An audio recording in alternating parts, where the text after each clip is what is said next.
She was 7 years old, a bright, sensitive child with big feelings and a love for pancakes drenched in peanut butter and maple syrup. And in a single moment, that gentle world shattered. She had come downstairs, maybe looking for her mom, maybe just curious what her big brother was doing.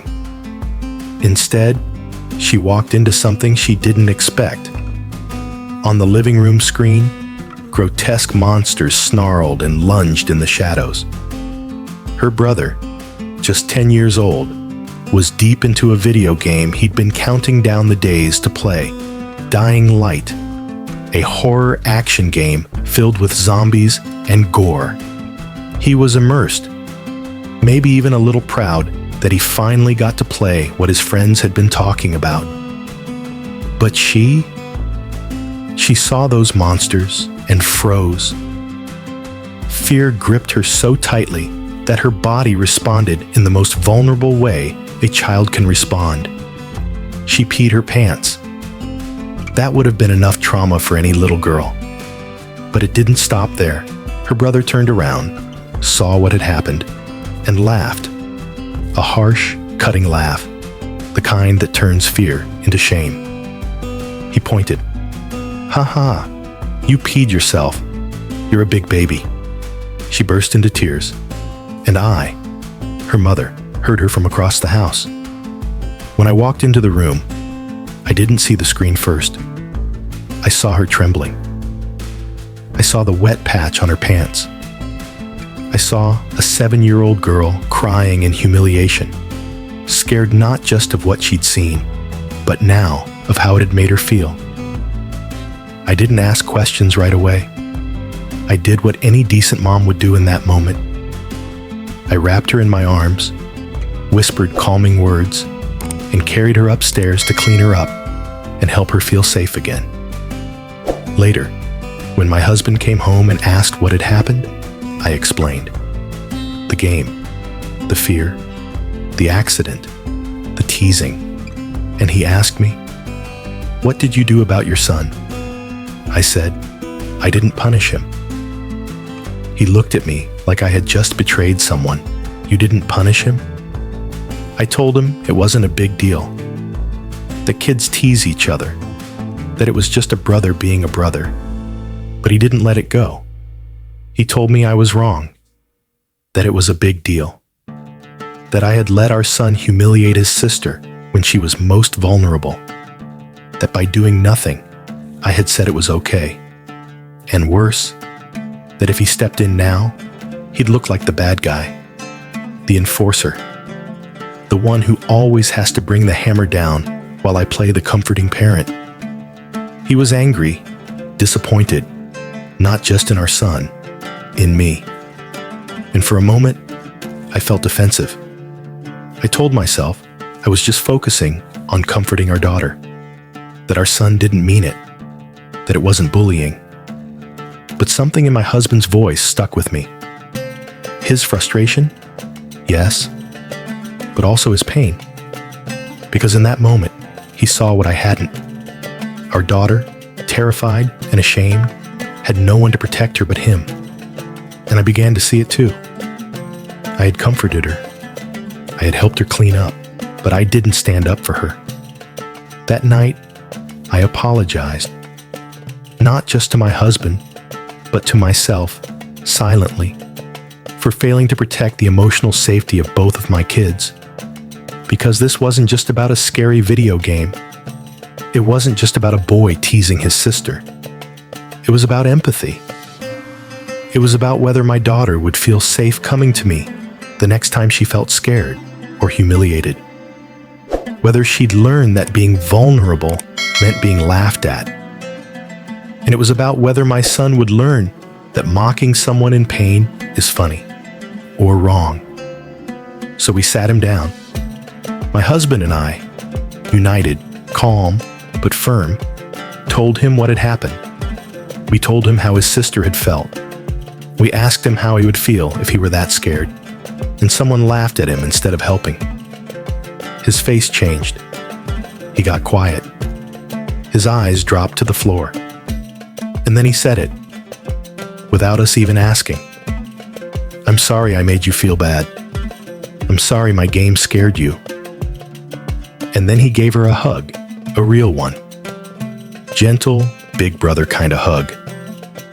He kissed her on the head and told her it wouldn't happen again. That moment, that was the real lesson. Not a punishment, not a lecture. Just a 10-year-old boy learning what it means to care about someone else's feelings. Afterward, we agreed. The game would be moved to his room. It was too intense for the shared space. Our daughter shouldn't have to relive that moment every time she walked into the living room. And we did one more thing. We made her favorite dinner. Breakfast for dinner. A giant stack of pancakes slathered in peanut butter. Warm maple syrup dripping down the sides. Crispy hash browns on the side. The kind of meal that tells a kid, you are safe, you are loved, you are not alone. Some people online ask me why I even let my son play a game like that. Dying Light is rated M, 17 and up, and my son is only 10. Yes, I know that. I know the rating. I know the content. And I know my son. He's obsessed with zombies. He begged for this game. He'd heard about it from his friends. He wanted to be brave. But maybe I made the wrong call. Not because he couldn't handle it, but because I hadn't thought about who else it might affect. I still believe he can play it. He's shown he understands it's just a game, that the monsters aren't real. But I also believe that being allowed to play something so intense comes with responsibility. The responsibility to respect others. The responsibility to show compassion. The responsibility to turn it off or walk away when someone else is scared. That's not about game ratings. That's about parenting. Some commenters told me I favored my son, that I only cared about how he felt, that I brushed aside my daughter's fear. And maybe, in that first moment, they weren't wrong. I wasn't trying to.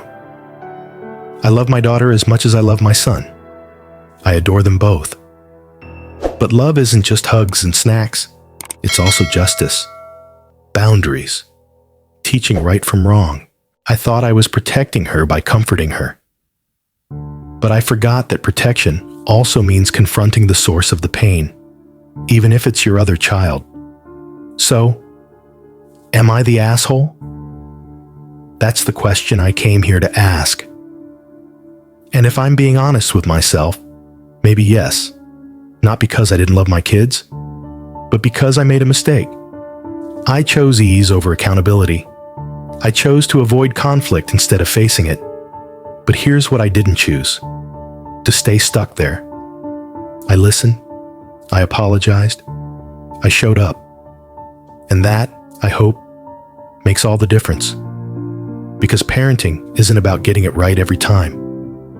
It's about what you do after you get it wrong.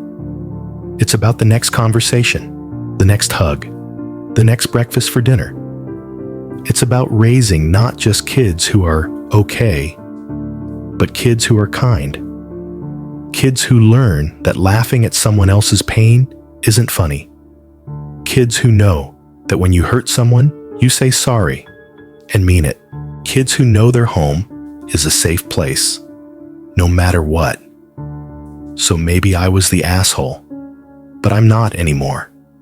Not if I keep choosing empathy over and over again. Not if I keep showing both of my children that their feelings matter, even the ones they're too young to understand. And not if I remember this moment every time I'm tempted to say, it's not a big deal. Because it is. It always is. So I'll ask you, if you were in my shoes, would you have done the same?